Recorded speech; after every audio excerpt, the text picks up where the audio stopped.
Stephanie Scott era una profesora de secundaria muy conocida y muy respetada de Nueva Gales del Sur, Australia. Según los investigadores, Stephanie estuvo en la escuela el domingo de Pascua de 2015 preparando clases futuras. Los detectives dicen que tan pronto como comenzó a salir más tarde esa tarde, fue emboscada por detrás, siendo obligada a entrar en un armario de almacenamiento, donde se desarrolló un crimen espeluznante, insensible y perturbador. Aunque esto no es lo peor. Como la policía pronto descubriría, este crimen golpearía mucho más cerca de casa de lo esperado. Eso es porque, como pronto revelaría la evidencia, Stephanie conocía a la persona detrás del crimen, y la conocía bien. La historia de este crimen es desgarradora, revuelve el estómago, y es fácilmente uno de los crímenes más fríos e insensibles que he cubierto aquí en historias de crímenes reales. Así que abróchate el cinturón, porque esto va a ser salvaje.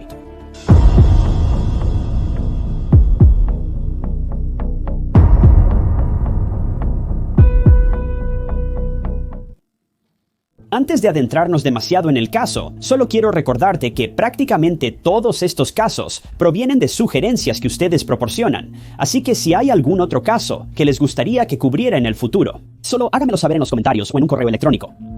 Aunque quizás no cubra todos los casos, investigaré cada sugerencia que proporcionen. Stephanie Scott nació el 14 de octubre de 1988 en Sydney, Australia.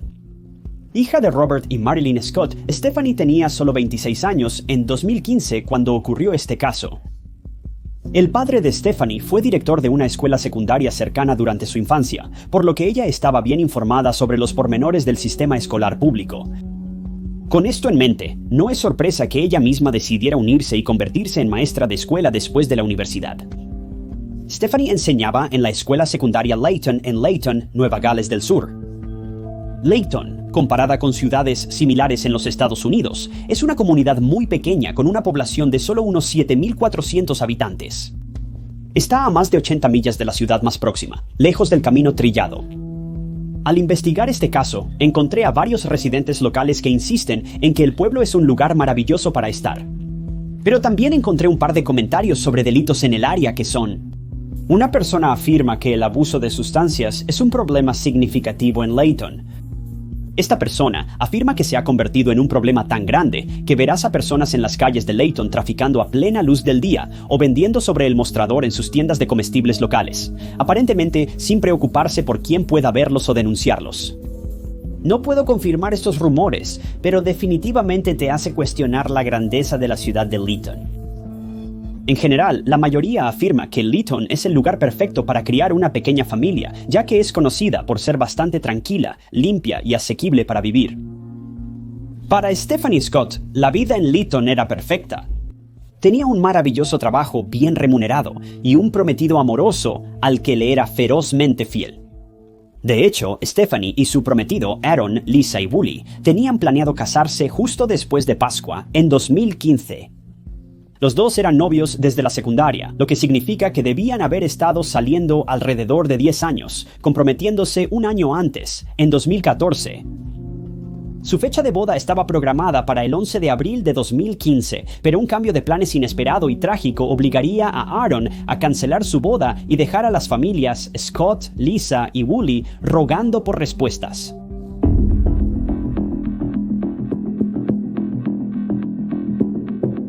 Era el 3 de abril de 2015.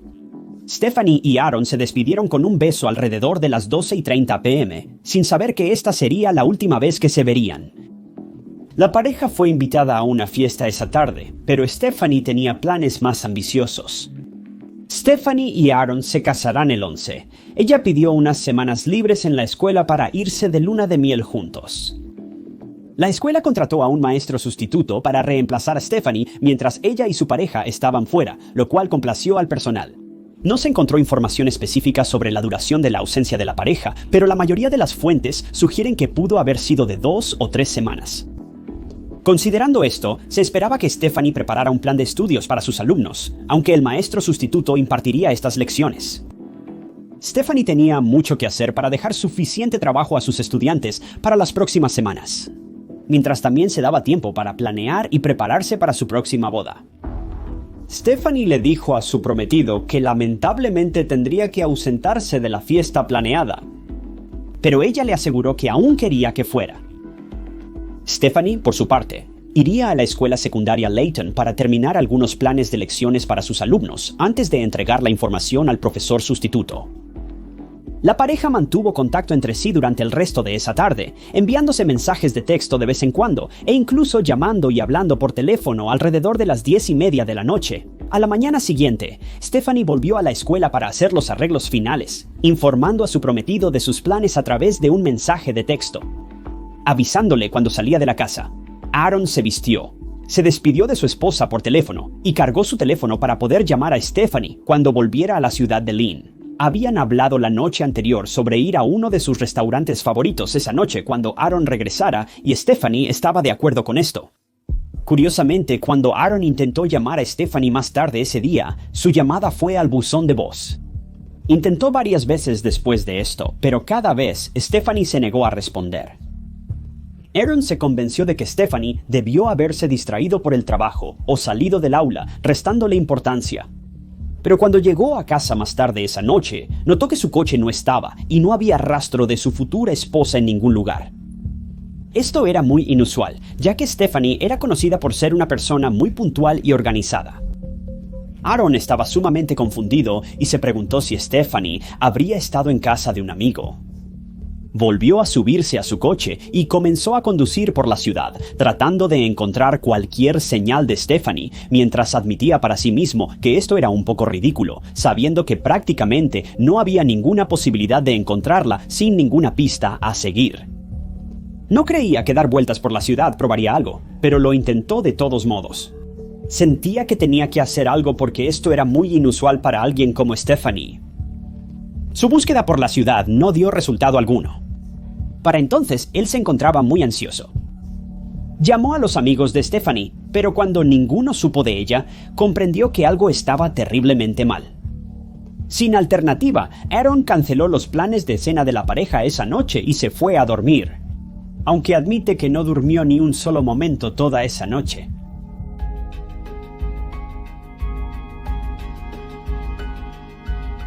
Cuando amaneció y Aaron aún no había tenido noticias de Stephanie, supo que era hora de contactar a su familia. La familia de Stephanie no sabía nada de ella desde hacía tiempo, por lo que decidieron acudir a la policía. Considerando lo pequeño que es el pueblo de Layton, no tardó nada en que la noticia de la desaparición de Stephanie se extendiera como la pólvora. Se realizaron publicaciones en redes sociales con los locales y una publicación de persona desaparecida se compartió más de 1500 veces. Los rumores comenzaron a circular por el pueblo y muchos sospechaban que Aaron podría haber estado involucrado. Al mirar las fotos de Stephanie, simplemente te llena de este sentimiento de inocencia, felicidad y compasión. Entonces, ¿quién podría haber hecho algo así? Aaron respondió a todas las preguntas que recibió de los periodistas con total honestidad, paciencia y sinceridad, incluso cuando las preguntas estaban claramente dirigidas a su propia posible implicación. Aaron jamás modificó su relato. Todo lo que hizo fue suplicarle a Stephanie que volviera a casa o que lo llamara tan pronto como pudiera, pero esa llamada nunca llegó. La familia Scott empezó a preguntarse si Stephanie habría sufrido un terrible accidente automovilístico. Esto se debe a que, hasta ahora, su vehículo no había sido encontrado. Unos días después de su desaparición, su familia organizó que varias agencias realizaran búsquedas aéreas y acuáticas en las áreas circundantes. Pero todas estas búsquedas no arrojaron ninguna evidencia. Los equipos de buceo buscaron en canales, zanjas y canales de agua cercanos. Los voluntarios buscaron en senderos naturales y lados de carreteras, pero no se encontraron pistas que indicaran a dónde había ido Stephanie. Pero después de que pasaron unos días, los investigadores lograron un avance. Los detectives anunciaron que habían localizado el coche de Stephanie en un campo a unos 11 kilómetros fuera de Layton. El coche estaba totalmente fuera de lugar, estacionado a poca distancia de un sendero que estaba rodeado de hierba alta. El único problema era que Stephanie aún no había sido encontrada. No estaba en el coche y no había indicación de cómo el coche podría haber terminado aquí en primer lugar. Aaron y el resto de la familia de Stephanie ahora se vieron obligados a la realización de que Stephanie probablemente no había dejado su coche allí por su propia voluntad. Había sido secuestrada.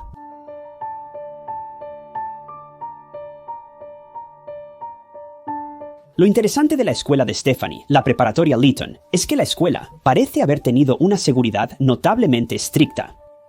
La escuela estaba rodeada por 2 portones de acero, cada uno con su propio candado para que nadie pudiera entrar sin una llave, y estas llaves solo las tenían el personal aprobado. El día que desapareció Stephanie, uno de sus colegas de la escuela se presentó para dejarla entrar a la escuela. Ambos portones estaban cerrados, ya que era domingo y no había otros miembros de la facultad presentes, aparte del habitual equipo de limpieza de fin de semana. Después de que Stephanie pasó ambos portones cerrados, se dirigió hacia la sala de profesores de inglés para poder comenzar con sus planes de lección. Permaneció allí durante unas 2 horas y 40 minutos antes de decidir que era hora de irse a casa. Luego empacó sus cosas y se dirigió hacia la salida, caminando por un pasillo interior y llamando a uno de los miembros del equipo de limpieza mientras se iba, gritándole que tenga una feliz Pascua y que lo vería el lunes. Poco después, Stephanie llegó a la salida del edificio, que estaba cerrada con llave. Se detuvo justo dentro de la puerta para poder sacar las llaves de su bolso. Pero tan pronto como miró hacia abajo, alguien la agarró por detrás, colocando su mano sobre su boca para que no pudiera gritar.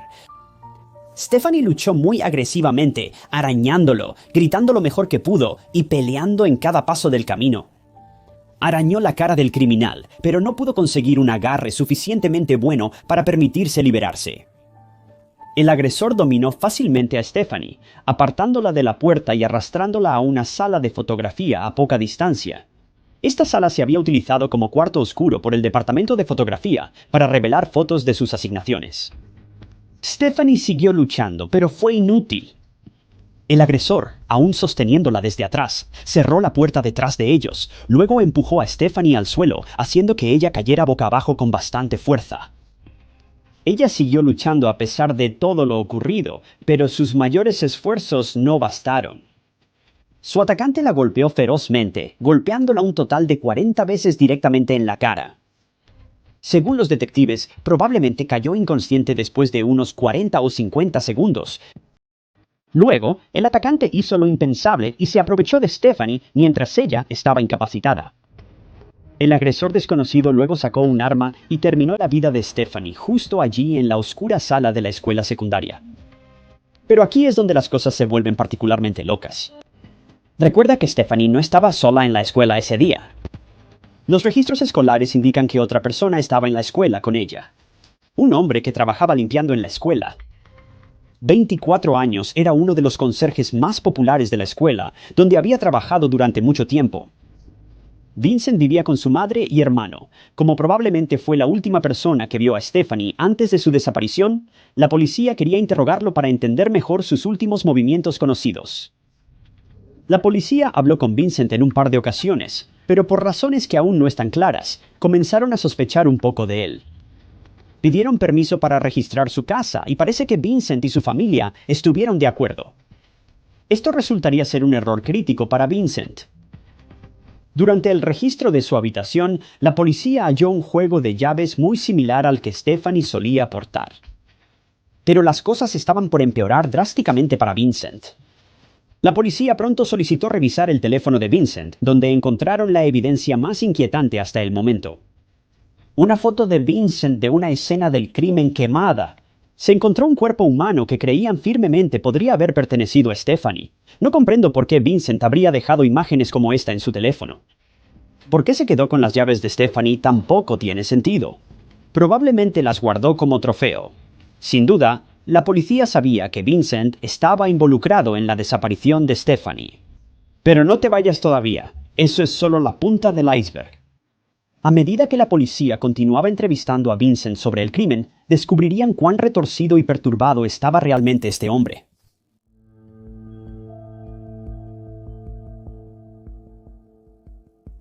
Mientras la policía hablaba con Vincent, se dio cuenta de que ya no tenía escapatoria. Dio una excusa poco convincente sobre por qué tenía fotos tan extrañas y perturbadoras en su teléfono, pero sus excusas eran claramente mentiras.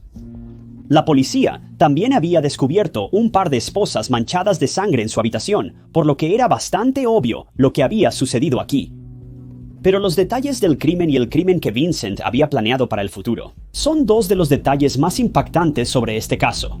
Los investigadores dicen que después de ser confrontado con tantas pruebas condenatorias, Vincent se rindió y confesó el asesinato de Stephanie Scott cuando la policía le pidió que explicara cómo había ocurrido el crimen.